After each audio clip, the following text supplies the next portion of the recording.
hi everyone. We had a very active week last week, especially across portions of our neck of the woods. In fact, several nor'easters made it seem like a rinse and repeat cycle is what was going on. But the good news for that left plenty of snow across the area. Ski areas, Sugarloaf at almost 77 inches, plenty of trails open. In fact, they had 9 out of all the 13 trails open and ready to go. Today in Boston, 36 degrees, no snow to talk about, which is a good news. And tonight, even though it will be below freezing, just a few clouds, no precipitation. However, you'll notice that 36 will melt a few areas today. Or I shouldn't say a few areas, but snow in a few places because we still have plenty of accumulation on the ground.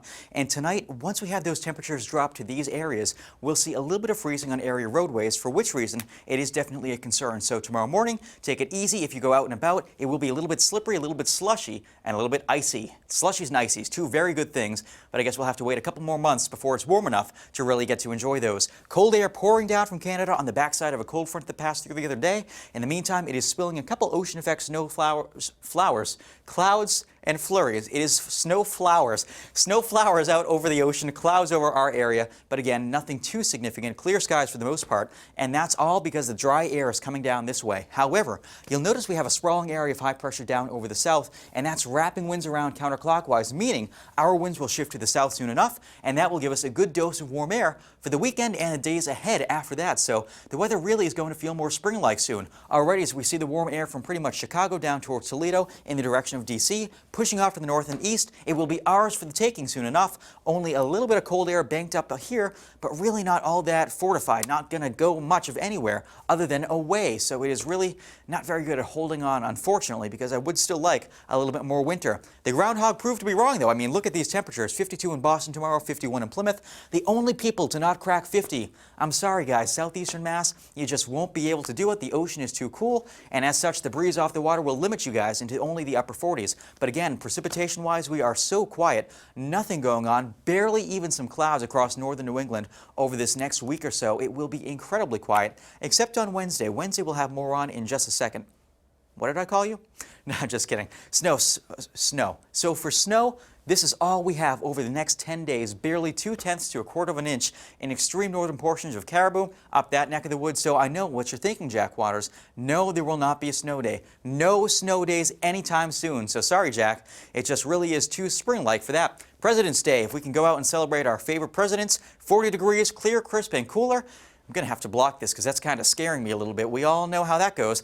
Off the coast of California, though, they are the ones with the active weather. Finally, it is a west coast turn for something kind of cool. There you see right there a significant low pressure system, 999 millibars, dropping to only 989. And that is incredibly impressive for a California storm or for any storm at that rate. And that's why it's no surprise they will be seeing up to 6 inches of rain when all is said and done. Here again, you see that on the water vapor loop, a beautiful bowling ball of moisture moving in right there. But again, nothing for us. We'll only have warm air or at least above average temperatures for the remainder of the month. So that is reflected in our 7-day forecast. And here we go. Take a look. We have sunshine every single day if the map shows up, and it always takes a second. But hey, best things in life are worth it. And this forecast is one of the best ones you will see for February. And I think, geez, goodness knows how long. 50 on Saturday, 50 on Sunday. So a glorious weekend to get out and about.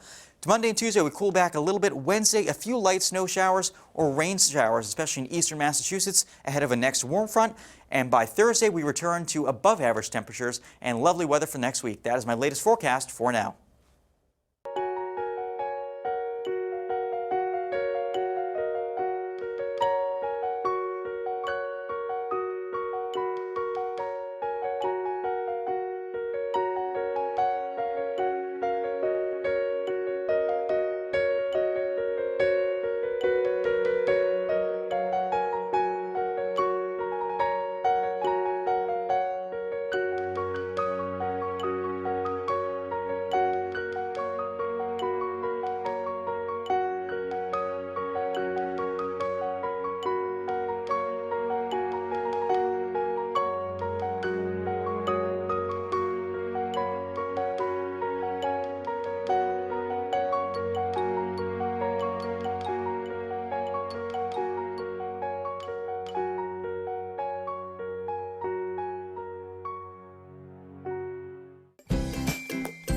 Well, those of you who follow me on Facebook will know just how important satellites are to me. In fact, take a look at this satellite. It is by far one of my favorite. This is a brand new one that we love. No!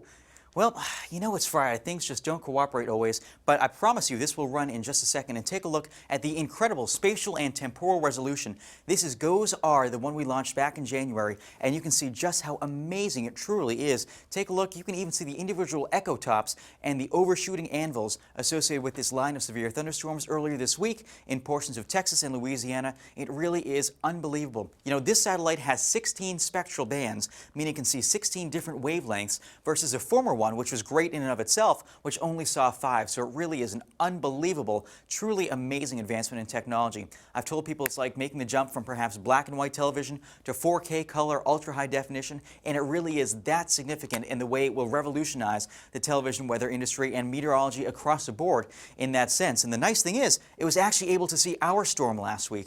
Here on the left, right here, is what we were seeing this just past week. But however, this one is the old one, you know, not very important in terms of the satellite, but this is just how well we can see it. And this isn't even, you know, the satellite into overdrive. This is just kind of kicking along at a normal pace. And look at the way you can see that vigorous convection. It really is absolutely amazing that we were able to see it that well. Again, here's another animation of it, one of my favorite ones. Look at that moisture just wrapped around on the backside. This was when we were getting all of that thunder snow, the heavy thunder and lightning that produced over 150 bolts of cloud-to-ground lightning.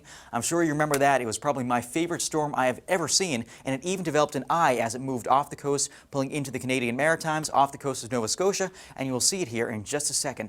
That is one sign of a truly intense storm, and there it is. For a winter storm to develop an eye, wow, oh wow. Man, oh man is how it goes, not wow, oh wow. You know what I mean. Anyway, here we go. Another one. I just want to show you this example again. This shows over barely, you know, a 1 kilometer wide resolution. So that's why it looks so sharp. It really is beautiful. Cold air wrapping around here, warm air like this. That's why I see the very dramatic shift in the way the clouds look. And that is just really an unbelievable advancement in technology we now have at our disposal. And I can't wait to use it more in the future.